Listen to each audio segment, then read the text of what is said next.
People who had never thought about water before began to think about it in 1918 when the East Bay cities faced a water shortage. The Railroad Commission issued an official order curtailing the use of water. There was not enough runoff from the nearby watershed, and the well fields with old pump houses like this could not maintain the supply. Lawns that once were green turned brown and sere. Shrubs. Feverish race was begun to build Pardee Dam and impound Mokelumne water before it was too late.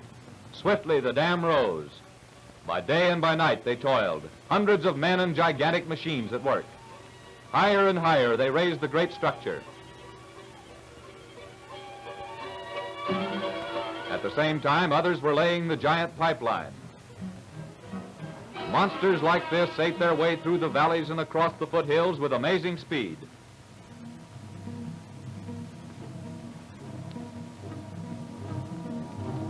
Pipes so large a man could stand in them were laid in the trench and welded together to form a single unit of steel to carry the water. The water was coming, so the people voted $26 million to purchase the distribution system from the private company, thereby ensuring complete municipal ownership. The job is done. In less than 4 years, the dam stands ready and the pipeline is completed, a construction record never before equaled. In June 1929, disaster was around the corner, with only enough water left to last 3 weeks. Then a man at Lake Pardee opened a valve. 93 miles away at the head of San Pablo Creek, a flood of Mokelumne water gushed forth. None too soon. San Pablo Reservoir was a reservoir of mud. Foot by foot, the level rose until billions of gallons of the purest, softest water these cities had ever tasted sparkled there in the sun, a symbol of man's triumph. We go now to the High Sierra, where every winter nature stores our water supply in the form of snow. Here is a vast area of rugged mountain country practically uninhabited, reaching to an elevation of more than 10,000 feet. The runoff from this granite formation carries but a small percentage of mineral content, which explains why Mokelumne water is one of the softest waters found in the West.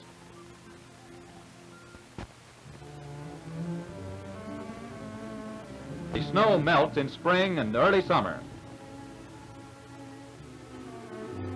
The water flows down in many tributaries, growing larger with every passing mile, until finally they form the Mokelumne River, one of the most picturesque of Sierra streams. It flows over rocks, through deep gorges and vast virgin forests. It is all that a mountain river should be, pure, clear, and uncontaminated. The river first comes under control at Pardee Dam, the giant structure which checks it in its age-long race to the sea. This dam creates an artificial lake known as Pardee Reservoir, which impounds 68 billion gallons of water and is the main storage basin of our water system. The powerhouse is at the base of the dam. In any average year, there is sufficient water in storage to provide for a steady operation.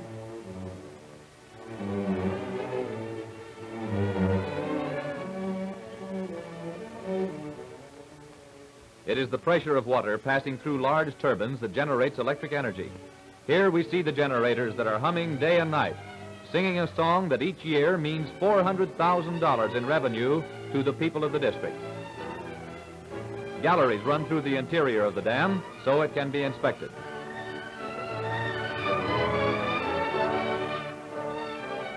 When water comes within 12 feet of the top of the dam, it automatically flows over this spillway. In all years, except when there is a shortage of water due to low snowfall, water passes over the spillway. The spillway is 850 feet long and will carry twice the maximum flow of water ever recorded in the Mokelumne River Basin. It flows down Mexican Gulch to rejoin the river below the dam. Pardee Outlet Tower is the structure through which water is diverted from the big reservoir into a tunnel and thence into the Mokelumne aqueduct. Pardee Reservoir is in the foothills of the Sierra Range. Its watershed reaches to the summit. The aqueduct bringing water to our faucets runs southwest for 93 miles.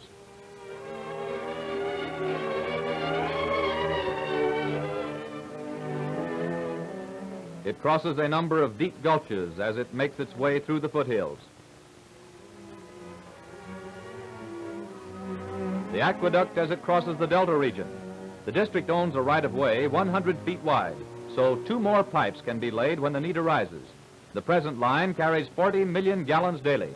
The outlet works at Pardee Dam and all tunnels have been built to carry 200 million gallons daily, enough to supply a population of 2 million people.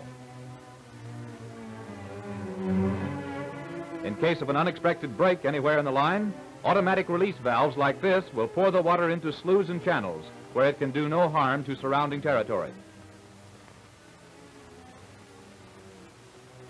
Branches and sloughs of the San Joaquin River must be crossed by the pipeline.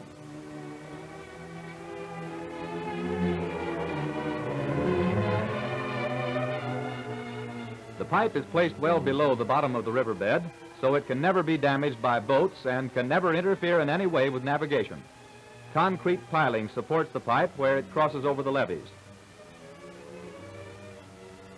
14 million gallons daily flow all the way by gravity. But when more water is needed, this pumping plant at Walnut Creek can be operated, increasing the flow to 70 million gallons daily.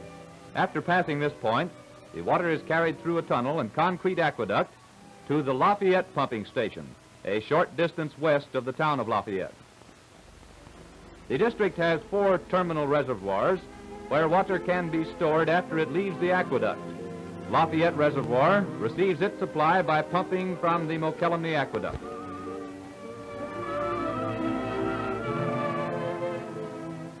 Upper San Leandro Reservoir can receive water from the aqueduct through the Lafayette pumping station, but also has its own source from the nearby watershed. In the winter of 1937-38, the reservoir was filled to overflowing from local rain, and the surplus water ran over a spillway. It runs over the spillway into San Leandro Creek and down into Chabot Reservoir. Chabot is a vital link in our water supply. It is the only reservoir not requiring a long tunnel to reach the distribution system. This makes it of the utmost importance in case of an earthquake, which might put the tunnels from other reservoirs out of service. Occasionally, Chabot fills to capacity and the excess runs over the spillway. It flows harmlessly down San Leandro Creek to the bay. All dams have adequate spillways to protect them during periods of flood. Here we see the water as it leaves the spillway and enters the creek. San Pablo is one of the large terminal reservoirs holding about 15 billion gallons.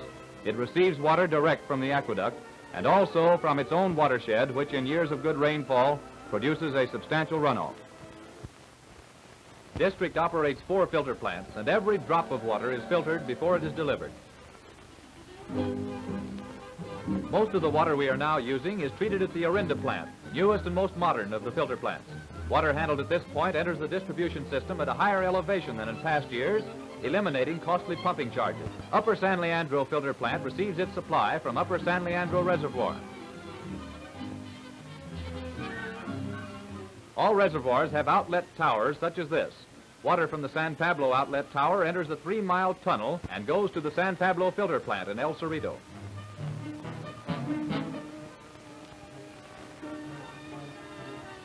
Here it is sprayed high into the air, which restores its lost oxygen and improves the taste after its long period of storage in the reservoir.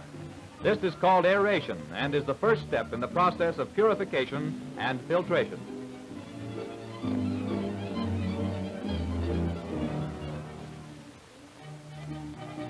Even clear water, like the Mokelumne, contains some foreign matter which must be removed if we are to have water of the highest quality. Addition of a little alum causes the small particles of silt to stick together or coagulate so they can be settled out readily. The amount of foreign matter present in the water varies with the season, being highest in times of heavy rainfall. Coagulation is carried out by agitating the water in which the alum has been placed. This takes about 10 minutes, after which the water is moved to the sedimentation basins, where it remains 3 hours. Here, 85% of the foreign matter settles to the bottom, but the process is not complete. It must still pass through sand filter beds. Filter beds are rectangular concrete boxes with a gridwork of pipes at the bottom, covered with sand and gravel. Water passes through sand and gravel, but sediment does not, so the sediment is simply strained out. A modern filter plant has a large number of filter beds so that a great quantity of water can be handled. As valves are opened from this operating table, water flows into a channel between the filter beds and thence into the filters, where it passes downward through sand and gravel, straining out the sediment which had not been removed in the sedimentation basins. This results in clear water every day in the year, regardless of seasonal changes. One man in charge of a maze of pipes and valves filters many millions of gallons a day. By operating this equipment, he reverses the flow of water, causing the sediment to flow upward and be carried away, thus washing out the filter sands for the next operation. Addition of a minute quantity of chlorine gas kills any germs dangerous to human life which might have passed through the filter beds. Chlorination makes the water completely safe and is the final step in the process of filtration.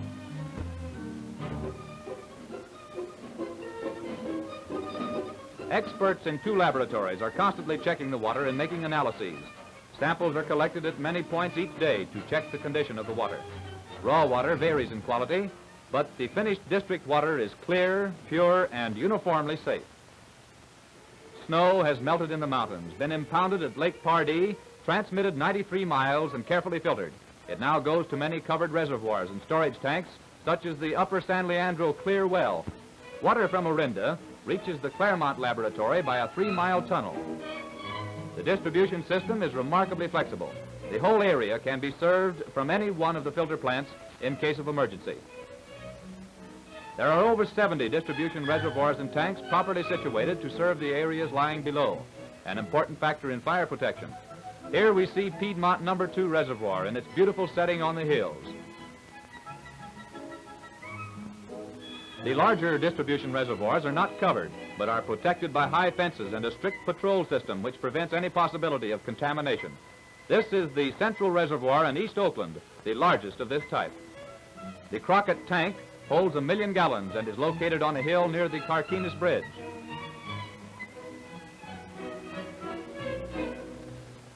Many East Bay people live in the hills, and there is a continuous population movement toward these higher areas. So the water must be pumped in a series of lifts, in one case to an elevation of over 1,500 feet. Here we see the water being lifted in one series of 3 stages, starting from the San Pablo pumping plant and ending at the Berkeley View Tank on the Berkeley Hills. The first step is to the Summit Reservoir at the head of Spruce Street, the most important distribution facility in Berkeley. Water flows by gravity from this point to serve a large territory below. Its elevation and storage capacity ensure constant pressure and dependable supply. From this point, the water is lifted to the Cragmont tanks. These tanks are 1,171 feet above the bay and serve the growing residential districts at these higher elevations.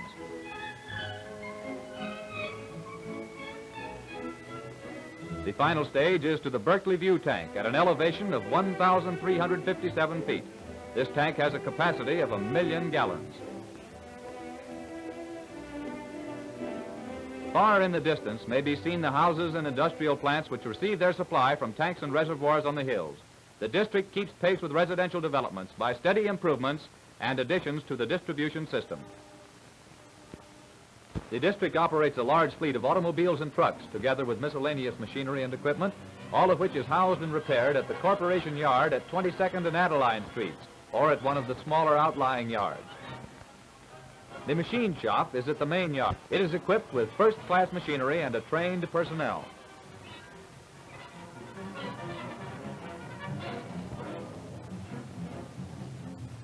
Safety comes first in all operations. The garage does its part by checking automotive equipment to keep it in first-class operating conditions. The district has laid more than 500 miles of pipe in the last 9 years. A huge steel sheet is rolled into a pipe. The sheets are welded and the pipes given their final testing. All pipes 20 inches or larger are of sheet steel.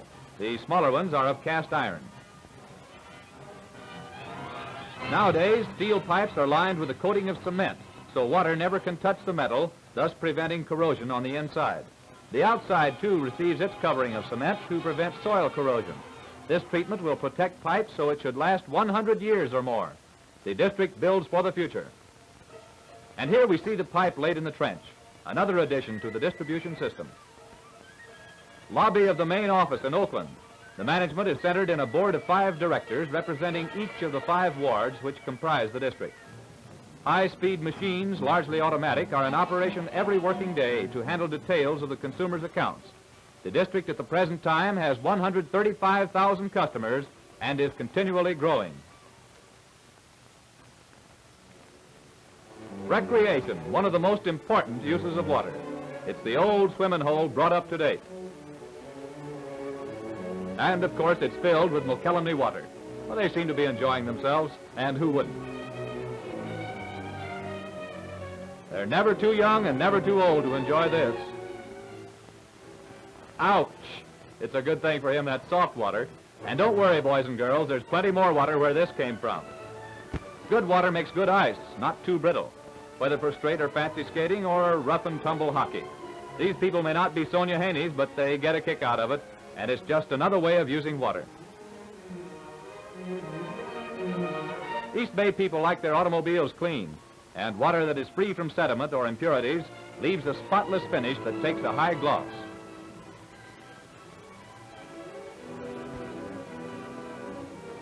Besides using district water to keep up the appearances of locomotives and cars, it is used in the boilers of the locomotives to generate steam, and these giants demand a fine grade of water. Dairy cows can't drink district water because most of them live in the country, which is just too bad for them. But the creameries in town use the water to wash the bottles and equipment. Of course, you can wash clothes in hard water if you have to, but soft water is better, as the laundries know. Commercial laundries are heavy users of water. Beverage manufacturers like water because chemical tests demonstrate its superiority in the making of a great many commercial products. Many thousands of cases of beverages are made every year in the East Bay cities. Naturally, the quality of the water is an important factor in preparation of foodstuffs. Many big canneries operate in the East Bay cities, and they are large consumers of water. One of these plants is shown in operation canning asparagus. Oil refining calls for the use of large quantities of water. A plant such as this makes not only gasoline and lubricating oils, but several hundred highly refined byproducts. Water requirements are high for use in the modern stills such as you see here.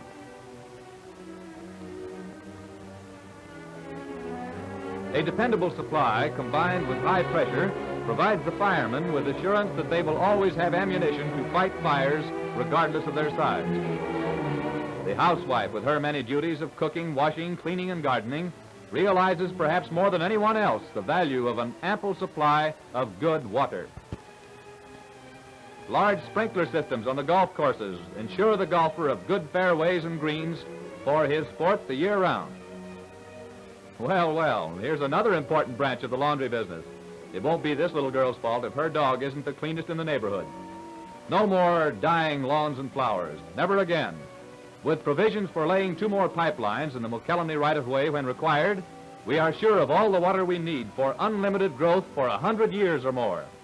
The bugbear of a water shortage is one of the nightmares of the... We never miss the water until the well runs dry. The people of the East Bay will never the water because the well just can't run dry anymore. Nature deposits an abundance of snow, but it falls in the wrong places to serve our people. Man builds intelligently, and lo, the miracle. Water from the high Sierra flows from our faucets. In this great territory served by the district now live more than 500,000 people, and they're not largely because of the certainty of the pure and abundant supply of water. Industries will locate here for the same reason, bringing payrolls and adding to the general prosperity. It is a tribute to the intelligence of the people and to their ability to work together for the common good that the water problem through public ownership has been solved for all time. In all the years to come, the snow will fall. In all the years to come, the water will continue to flow from our faucets.